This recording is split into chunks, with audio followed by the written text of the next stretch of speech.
Assalamualaikum warahmatullahi wabarakatuh. Perkenalkan, nama saya Ahmad Soleh. Di sini saya akan mempresentasikan uji kemahiran berbahasa Indonesia atau KBI.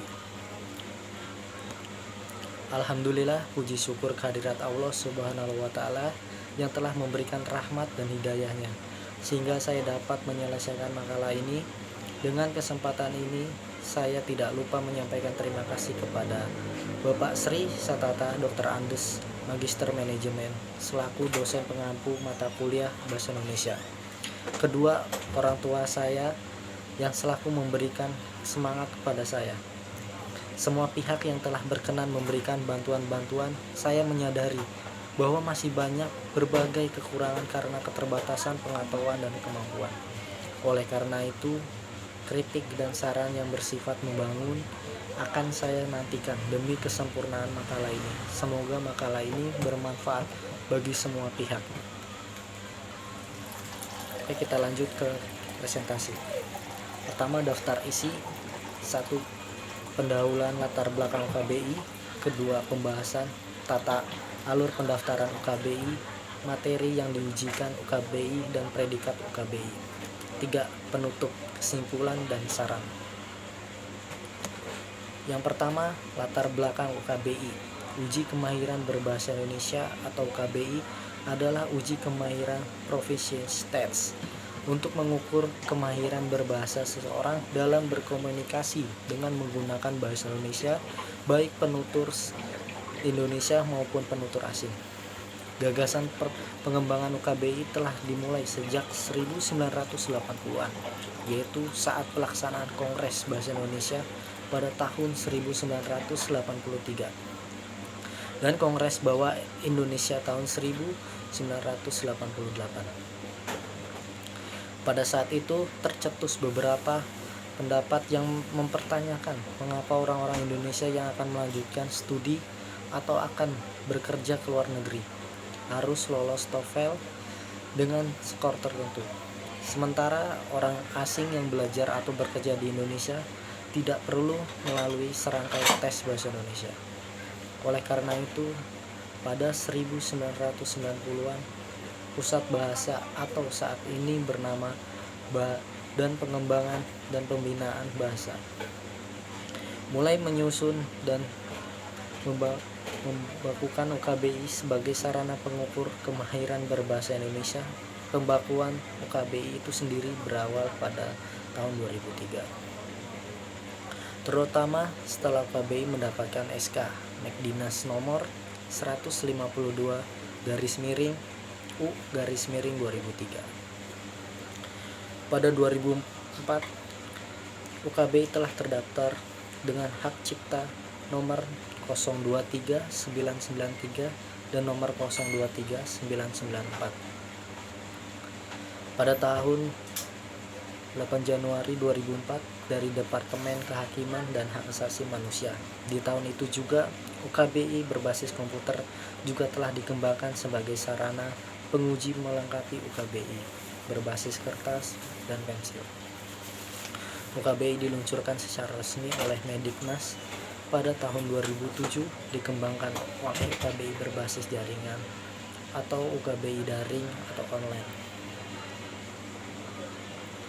Latar belakang UKBI, keikutsertaan masyarakat dalam memanfaatkan UKBI yang memang masih rendah itu tentu berkaitan dengan banyak hal. Di samping mungkin merasa tidak perlu mengingat bahasa Indonesia sudah menjadi bahasa resmi yang ditutur sehari-hari.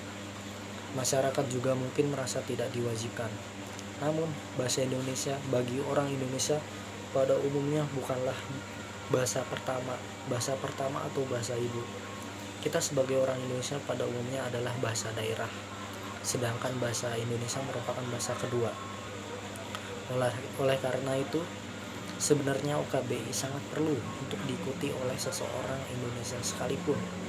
Lebih dari itu, sesungguhnya sangat jelas bahwa tes kemahiran berbahasa semacam UKBI ini dapat dimanfaatkan untuk kepentingan-kepentingan khusus, misalnya dalam seleksi penerimaan mahasiswa baru, seleksi penerimaan pegawai provinsi tertentu, bahkan seleksi penerimaan pegawai negeri sipil atau PNS.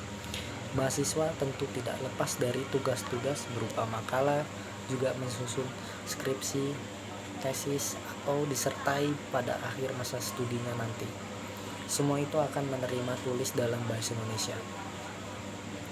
Sementara itu pegawai profesi tertentu seperti wartawan, editor, penerima, dan karyawan asing dalam kesehariannya tentu dituntut untuk menyelesaikan tugas-tugasnya dalam bahasa Indonesia. Khusus untuk wartawan, editor, dan penerjemah kalian, mereka menulis dalam bahasa Indonesia. Khususnya untuk wartawan, editor, dan penerjemah keahlian, mereka menulis dalam bahasa Indonesia mutlak sangat penting. Bagi karyawan asing yang bekerja di Indonesia, bahkan tak hanya menulis, berbicara pun mereka perlu menggunakan bahasa Indonesia. Lalu bagaimana dengan PNS? Pegawai yang satu ini merupakan pegawai pemerintah. Cita bahasa Indonesia sudah tentu harus mereka tanamkan dan mewujudkan dalam keseharian, terutama dalam forum-forum resmi yang mereka ikuti. Oke, kita lanjut ke pembahasan pertama. 1. Peserta. 1. Mendaftar pada laman UKBI Kemendikbud.go.id. 2. Melakukan pembayaran. 3. Melakukan konfirmasi pembayaran. Pembahasan kedua UKBI. 1. Menyerifikasi peserta. 2. Menjadwalkan peserta. 3. Menyiapkan ruang uji. Pembahasan 3 peserta. 1. Melihat jadwal. 2. Mendatangi tempat uji untuk pelaksanaan uji jadwal. Pembahasan 4 admin UKBI daring. 1. Memberikan akses aplikasi tertanam. 2. Memantau penguji. Pembahasan kelima Tukbi. 1. Membuka aplikasi tertanam. 2. Melaksanakan pengawasan uji. 3. Mencetak sertifikat. 4. Mengadministrasikan penguji. Pembahasan ke-6 menerima sertifikat.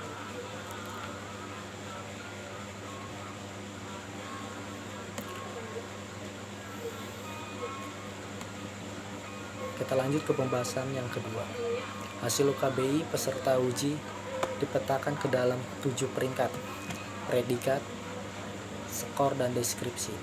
Peringkat 1, predikat istimewa, skor 758.800. Skor 758 hingga 800. Deskripsi, dengan kemahiran ini yang bersangkutan tidak memiliki kendala dalam berkomunikasi untuk keperluan personal, sosial, keprofesian, dan kemahiran. Peringkat 2, predikat sangat unggul, skor 641 hingga 74. Dengan kemahiran ini yang bersangkutan tidak memiliki kendala dalam berkomunikasi untuk kepentingan akademik yang kompleks, yang bersangkutan masih memiliki kendala. Peringkat 3, predikat unggul, skor 578 hingga 640. Dengan kemahiran ini yang bersangkutan tidak memiliki kendala dalam berkomunikasi untuk keperluan sintas dan sosial, dan juga tidak berkendala dalam komunikasi keperluan keprofesian baik sederhana maupun kompleks. Peringkat 4, predikat madya, skor 482 sampai dengan 577. Dengan kemahiran ini yang bersangkutan mampu berkomunikasi untuk keperluan sintas ke masyarakat dengan baik, tetapi masih mengalami kendala dalam hal keprofesian yang kompleks. Peringkat 5, predikat semenjana, skor 405 sampai dengan 481.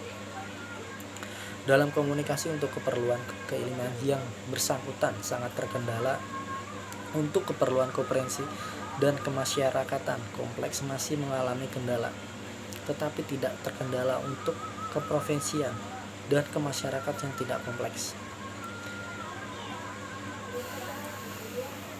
Peringkat 6, predikat marginal, skor 326 sampai dengan 404. Dalam berkomunikasi untuk keperluan kemasyarakat yang sederhana tetapi untuk keperluan masyarakat yang kompleks mengalami kendala.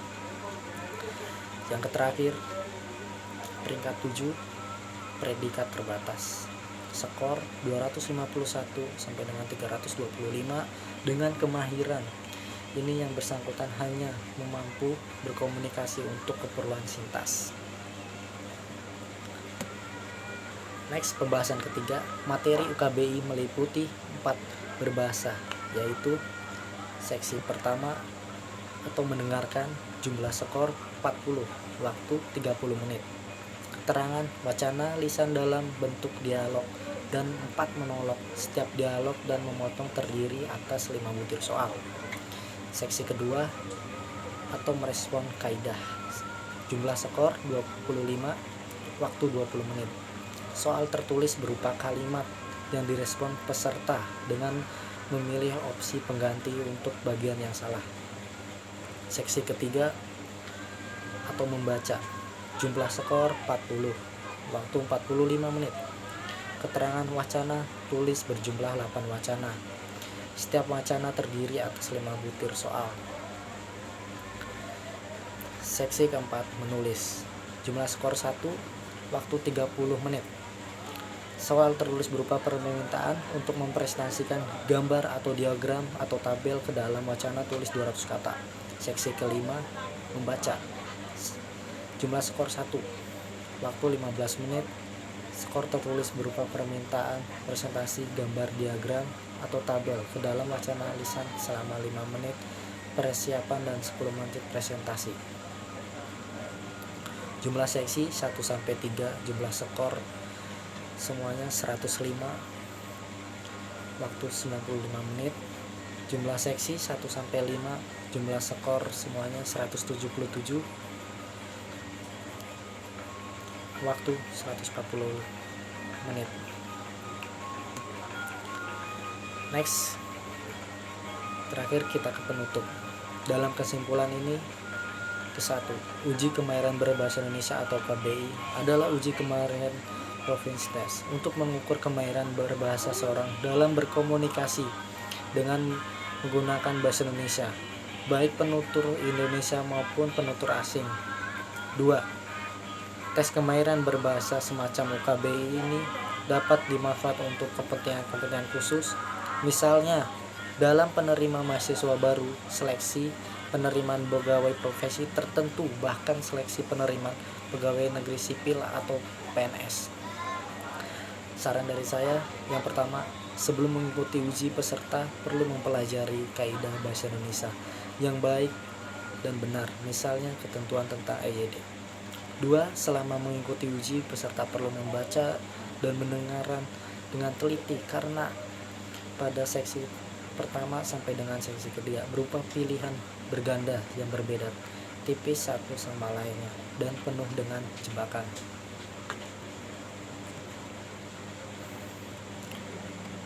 Oke, terima kasih dari saya. Apabila ada kesalahan dan tutur kata yang salah, mohon maaf. Sekian dari saya. Wassalamualaikum warahmatullahi wabarakatuh.